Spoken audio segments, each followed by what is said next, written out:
houses under Republican control because of those maps. Their entire power in the state rests on that, rests on those maps.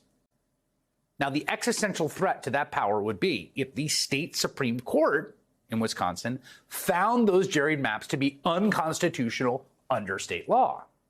Now, that is a real possibility with the new 4-3 majority and new lawsuits challenging the gerrymandered maps. And so before she's even heard a single case in the state Supreme Court, Republican lawmakers, the ones who gerrymander those maps, right, are now talking about impeaching Janet Protasiewicz and removing her from office. And here's the thing, they might very well have the votes to do it. Ruth Conniff is editor-in-chief of the Wisconsin Examiner and has been reporting on this, and she joins me now. Ruth, this is really something. So first, just tell us, what is the status? My understanding is these maps were challenged, and the old 4-3 court with the conservative majority said they're fine. Is that right?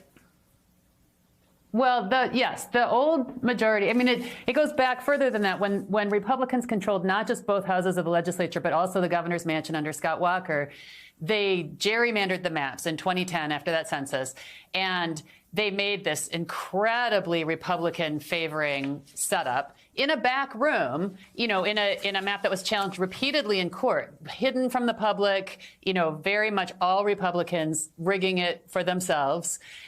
And then in the next census, there was a new round of maps, and our state Supreme Court, then conservative majority of our state Supreme Court, made a rule that it had to be the least change possible from the gerrymandered map. So they threw out the prospective maps made by a nonpartisan commission that could have been, you know, fair maps, and they insisted on this least change standard. And so we have maps that are once again pretty much the same gerrymandering.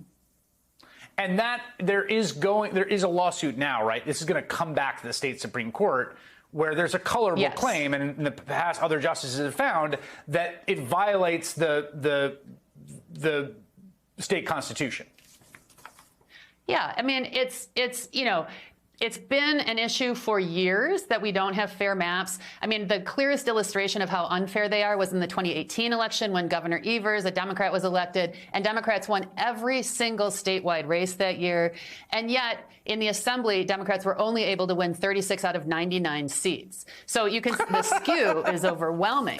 People voted by many more points than half for Democrats, and yet they couldn't pick up, you know, more than a third of seats. So yeah, it's very gerrymandered. There's no question about that. And the fact that they're accusing Protasiewicz of somehow being corrupt for having said what everyone knows, which is that the maps are rigged. A federal judge has said it. It's, you know, a standard line in AP News stories.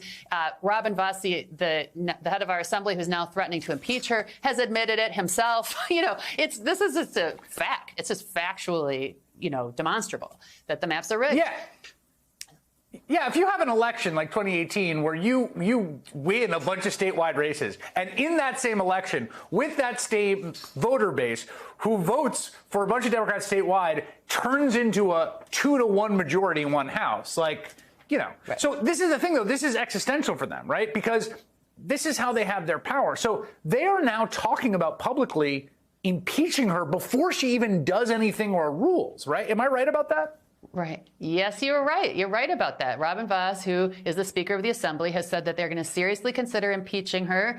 And the issue that they want to impeach her on is that it was unfair for her during her campaign to say plainly that she thought the maps were rigged, that she described that was somehow prejudging a case. Of course, there was no case at that time. So even that is kind of silly. But the thing is, it's a constitutional crisis in Wisconsin because there are recusal rules in the state Supreme Court. And the recusal rules are weak because the then conservative majority made them that way. In 2017, they rejected an effort to say that judges should be forced to recuse if they had their own donors in front of them. They said, no, we're not going that far. In fact, we're going to let judges decide whether or not to recuse in every case, including the Supreme Court justices. Wow. So there's no basis for this. And it's, you know, it's really a lot of talking points and a lot of drama, but there's no actual law behind it. I mean, they may go ahead with this. The only sort of hope again here is that, like, there's actual public opinion backlash if they do, which I think there will be. I mean, so we're gonna keep our eyes on this one. It's not gonna like go under the radar if they actually try to pull this off. Ruth Conniff, thanks so much for joining us. Say your last word. Go ahead.